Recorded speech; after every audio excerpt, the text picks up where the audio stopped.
മഞ്ഞ കളറിലെ ചീറ്റോസ് ഇവിടെ അടിപൊളിയായിട്ട് റെഡി ആയിട്ടുണ്ട്.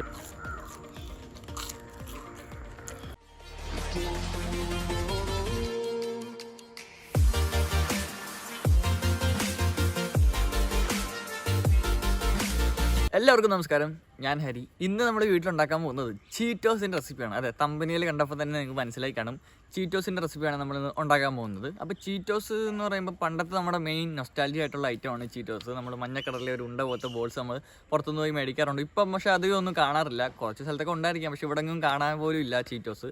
അപ്പോൾ അങ്ങനെ ഒരു ഇത് വന്നുകൊണ്ടാണ് നമ്മൾ എന്തായാലും വീട്ടിലൊന്ന് പരീക്ഷിച്ച് നോക്കാമെന്ന് കരുതിയത്. അപ്പോൾ വീഡിയോയിലേക്ക് പോകുന്നതിന് മുമ്പേ നമ്മൾ ഈ പൈസയൊക്കെ സ്റ്റോക്കിൽ ഇൻവെസ്റ്റ് ചെയ്യുമ്പോൾ നമ്മുടെ മനസ്സിൽ കുറേ ചിന്തകളുണ്ടാകും. ഇത് തട്ടിപ്പാണോ, അല്ലെങ്കിൽ ഇതൊരു പ്രൊഫഷണലായി ചെയ്യാൻ പറ്റത്തുള്ളൂ, കമ്പ്യൂട്ടർ സോഫ്റ്റ്വെയർ ഒക്കെ വേണ്ട ഇത് ചെയ്യാൻ, എന്നാലും ശരിയാകത്തുള്ളൂ എന്ന് വിചാരിച്ചിരിക്കുന്ന കുറച്ച് പേരുണ്ടാവും. അപ്പോൾ അവർക്ക് വേണ്ടി ഒരു അടിപൊളി ആപ്പാണ് ഞാൻ പരിചയപ്പെടുത്താൻ പോകുന്നത്. ബൈനാനി ആപ്പ് എന്നാണ് ഈ ആപ്പിൻ്റെ പേര്. ഇത് ഭയങ്കര ഒരു ഈസി ആപ്പാണ്. അപ്പോൾ ഈ ഒരു ആപ്പ് ഇപ്പോൾ തന്നെ ലിങ്കിൽ കയറി ഇൻസ്റ്റാൾ ചെയ്യുകയാണെങ്കിൽ നിങ്ങൾക്ക് ഡെമോ അക്കൗണ്ടിൽ 5000 രൂപ നിങ്ങളുടെ അക്കൗണ്ടിലോട്ട് ഇപ്പോൾ തന്നെ ക്രെഡിറ്റ് ആവുന്നതാണ്.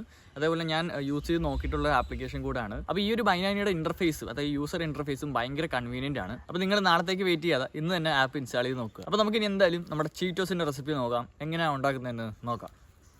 അപ്പോൾ ഞാൻ ആദ്യമായിട്ട് ഇവിടെ ഒരു നോൺ സ്റ്റിക്ക് പാത്രം എടുത്തിട്ടുണ്ട്. അതിനുശേഷം നമുക്ക് വേണ്ടത് ഒരു 1/4 കപ്പോളം അരിപ്പൊടി വേണം. അരിപ്പൊടി ചേർത്ത് കൊടുത്തതിന് ശേഷം 1 ടേബിൾ സ്പൂണോളം നമ്മുടെ കടലമാവ് പൊടിയാണ് ചേർത്ത് കൊടുക്കേണ്ടത്. അതിനുശേഷം 1 ടേബിൾ സ്പൂണോളം മൈദയും കൂടെ ചേർത്ത് കൊടുക്കുക. പിന്നെ നമ്മുടെ ആ ഒരു ചീറ്റോസിൻ്റെ കളർ കിട്ടാൻ വേണ്ടി ഞാൻ 1 ടീസ്പൂണോളം മഞ്ഞൾപ്പൊടി ചേർത്ത് കൊടുക്കുന്നുണ്ട്. മഞ്ഞൾപ്പൊടി ചേർത്ത് കൊടുത്തതിന് ശേഷം ആവശ്യത്തിനായ ഉപ്പ്, അതായത് ഒരു ടീസ്പൂണോളം ഉപ്പ് നമുക്ക് ചേർത്ത് കൊടുക്കാം. അപ്പോൾ ഇതെല്ലാം ഒരു സ്പാച്ചിൽ വെച്ചിട്ട് നമുക്ക് നന്നായിട്ടൊന്ന് ഇപ്പം തന്നെ ഒന്ന് കുഴച്ച് മിക്സ് ചെയ്ത് കൊടുക്കാം. ഇപ്പോൾ ഏതാണ്ട് ഇവിടെ മിക്സ് ചെയ്ത് വന്നിട്ടുണ്ട്. നമുക്ക് നേരെ ഗ്യാസ് ഓണാക്കാം. അപ്പോൾ ഗ്യാസ് ഓണാക്കിയതിന് ശേഷം നമുക്ക് ആ ഒരു നോൺ സ്റ്റിക്ക് പാത്രം വെച്ച് കൊടുക്കാം ഗ്യാസിലോട്ട്. ലോ ഫ്ലെയിമിൽ മാത്രം ഗ്യാസ് വയ്ക്കാൻ ശ്രമിക്കുക, അല്ലെങ്കിൽ പെട്ടെന്ന് കരിഞ്ഞു പോകും. അപ്പോൾ നമുക്ക് ഏകദേശം ഒരു 2 തൊട്ട് 3 മിനിറ്റ് വരെ ഈ ഒരു പൊടി നമുക്കൊന്ന് നന്നായിട്ട് വറുത്തെടുക്കാം. അതിനുശേഷം നമുക്ക് കുറച്ചായിട്ട് വെള്ളം ചേർത്ത് കൊടുക്കാം. വെള്ളത്തിൻ്റെ അളവ് നിങ്ങളുടെ മാവിനനുസരിച്ചിരിക്കും. അതായത് ഈ ഒരു മാവൊക്കെ മുങ്ങിപ്പോകത്തക്ക രീതിയിലുള്ള വെള്ളം നമുക്ക് ചേർത്ത് കൊടുക്കാം. ഞാൻ ഇത്രയും വെള്ളം ചേർത്ത് കൊടുത്തപ്പോൾ ഒന്നും ആയില്ലായിരുന്നു, അതുകൊണ്ട് കുറച്ചുകൂടെ വെള്ളം നമുക്ക് ചേർത്ത് കൊടുക്കാം. വെള്ളം ചേർത്ത് കൊടുത്തതിന് ശേഷം നമുക്ക് നന്നായിട്ടൊന്ന് മിക്സ് ചെയ്യാം. അതായത് ഈ ലംസ് ഒന്നും വരാതെ തന്നെ നമുക്ക് നന്നായിട്ട് മിക്സ് ചെയ്ത് കൊടുക്കാം. ഇപ്പോൾ ഏകദേശം ഒരു 1-2 മിനിറ്റ് ആകുമ്പോഴത്തേക്കും നമുക്ക് ഈ ഒരു കൺസിസ്റ്റൻസിയിൽ കിട്ടും. അപ്പോൾ നിങ്ങൾ നിർത്താതെ ഇളക്കി കൊടുക്കണം. നിർത്തിക്കഴിഞ്ഞാൽ നോൺ സ്റ്റിക്ക് ആണെന്ന് പറഞ്ഞിട്ടും കാര്യമൊന്നുമില്ല, ഒട്ടിപ്പിടിക്കും, കരിഞ്ഞു പോകും കുറച്ച്. അതുകൊണ്ട് നമുക്ക് നന്നായിട്ട് നിർത്താതെ അങ്ങ് ഇളക്കി കൊടുക്കാം. അപ്പോൾ ഏകദേശം ഒരു 4-5 മിനിറ്റ് ആകുമ്പോഴത്തേക്കും തന്നെ, അത്രയും വേണ്ട, അതിന് മുന്നേ തന്നെ നമുക്കൊരു 1 ടേബിൾ സ്പൂണോളം വെളിച്ചെണ്ണ ചേർത്ത് കൊടുക്കാം. വെളിച്ചെണ്ണ ഇല്ലെങ്കിൽ ബട്ടർ ചേർത്ത് കൊടുക്കാം, അതാകുമ്പോൾ അടിപൊളിയായിരിക്കും. ബട്ടർ ഇല്ലാത്തതുകൊണ്ട് ഞാനിവിടെ വെളിച്ചെണ്ണയാണ് ചേർത്ത് കൊടുക്കുന്നത്. അപ്പോൾ വെളിച്ചെണ്ണ ചേർത്ത് കൊടുത്തതിന് ശേഷം നമുക്ക് ഒന്നുകൂടെ നന്നായിട്ടൊന്ന് ഇളക്കി കൊടുക്കാം. അപ്പോൾ ഏകദേശം ഇവിടെ കണ്ട ഒട്ടിപ്പിടിക്കാത്തൊരു പരുവത്തിൽ നമുക്ക് കിട്ടും, ഇങ്ങനൊരു പരുവത്തിൽ. അപ്പോൾ നമുക്ക് നേരെ ഗ്യാസ് ഓഫ് ചെയ്യാം. അപ്പോൾ ഞാനിവിടെ ഒരു ലിഡ് വെച്ച് ക്ലോസ് ചെയ്യുന്നുണ്ട്. അപ്പോൾ ഏകദേശം ഒരു 10-15 മിനിറ്റ് നമുക്കൊന്ന് തണുക്കാൻ വയ്ക്കാം. അപ്പോൾ തണുത്തതിന് ശേഷം ഈ ഒരു പരുവത്തിലായിരിക്കും നമുക്ക് കിട്ടുന്നത്. കറക്റ്റ് കൈ കൊണ്ട് പിടിക്കാൻ പറ്റുന്ന ഒരു പരുവം. അപ്പോൾ ഈ ഒരു മാവ് നമ്മുടെ കയ്യിൽ ഒട്ടിപ്പിടിക്കാതിരിക്കാൻ വേണ്ടി ഞാൻ കുറച്ച് വെളിച്ചെണ്ണ കയ്യിലൊന്ന് സ്പ്രെഡ് ചെയ്ത് കൊടുക്കുന്നുണ്ട്. കയ്യിലൊന്ന് തൂത്തതിന് ശേഷം നമുക്ക് ഓരോരോ ബോൾസ് ആയിട്ട് ഒന്ന് പരത്താം.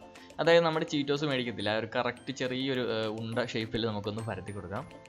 അപ്പോൾ കൈ വെച്ച് തന്നെ നിങ്ങൾ ഒന്ന് ഇങ്ങനെ റോൾ ചെയ്താൽ മതി, അപ്പോഴേക്കും നമുക്ക് റെഡി ആയിട്ട് കിട്ടും.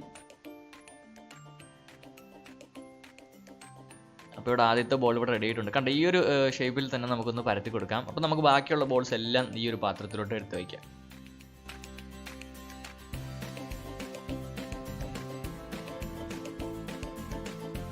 അപ്പോൾ നമ്മുടെ ചീറ്റോസിൻ്റെ ബോൾസ് ഒക്കെ ഞാൻ ഇവിടെ പരത്തി ആ ഒരു ഷേപ്പിൽ എടുത്തിട്ടുണ്ട്. ഇനി വറുത്തെടുത്താൽ മാത്രം മതി. അതിനായിട്ട് ഞാനൊരു തവയിൽ വെളിച്ചെണ്ണ എടുത്ത് വെച്ചിട്ടുണ്ട്. വെളിച്ചെണ്ണ നന്നായിട്ട് ചൂടായതിന് ശേഷം നമുക്ക് ഓരോരോ ബോൾസിനകത്ത് ഇട്ട് കൊടുക്കാം.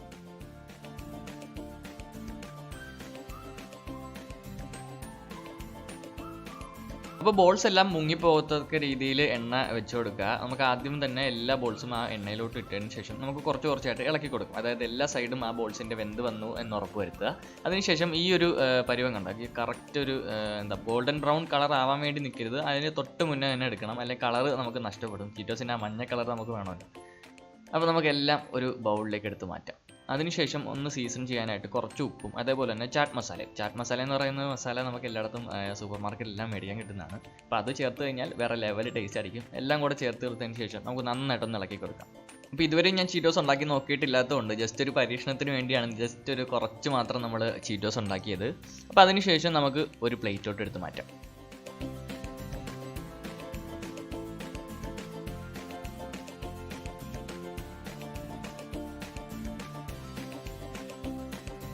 അപ്പോൾ അങ്ങനെ നമ്മുടെ മഞ്ഞ കളറിലെ ചീറ്റോസ് ഇവിടെ അടിപൊളിയായിട്ട് റെഡി ആയിട്ടുണ്ട്. കറക്റ്റ് ആ ഒരു കടയിൽ നിന്ന് മേടിക്കുന്ന ആ പാക്കറ്റിൽ കറക്റ്റ് ആ മഞ്ഞ കളർ നമുക്കിവിടെ കിട്ടിയിട്ടുണ്ട്.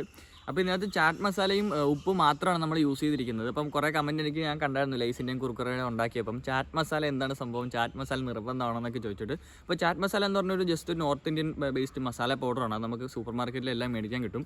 അപ്പോൾ അത് യൂസ് ചെയ്ത് കഴിഞ്ഞാൽ വേറെ മാരക ടേസ്റ്റ് ആയിരിക്കും. അത് യൂസ് ചെയ്തില്ലെങ്കിലും കുഴപ്പമില്ല, നമുക്ക് അല്ലാതെ ഉണ്ടാക്കാം. ജസ്റ്റ് ഒരു കുരുമുളക് പൊടിയും ഉപ്പൊക്കെ വെതറിയാൽ മതി, നല്ല ടേസ്റ്റ് ആയിരിക്കും. അപ്പോൾ നമുക്കിത് ടേസ്റ്റ് ചെയ്യണ സമയമായി. അപ്പോൾ ഞാൻ 2 ചീറ്റോസ് ഇങ്ങനെ എടുക്കുന്നുണ്ട്. കറക്റ്റ് ആ ഒരു ബോൾ ഷേപ്പിൽ നമുക്ക് കിട്ടിയിട്ടുണ്ട്. അപ്പോൾ തിന്ന് നോക്കാൻ പോവാണ്.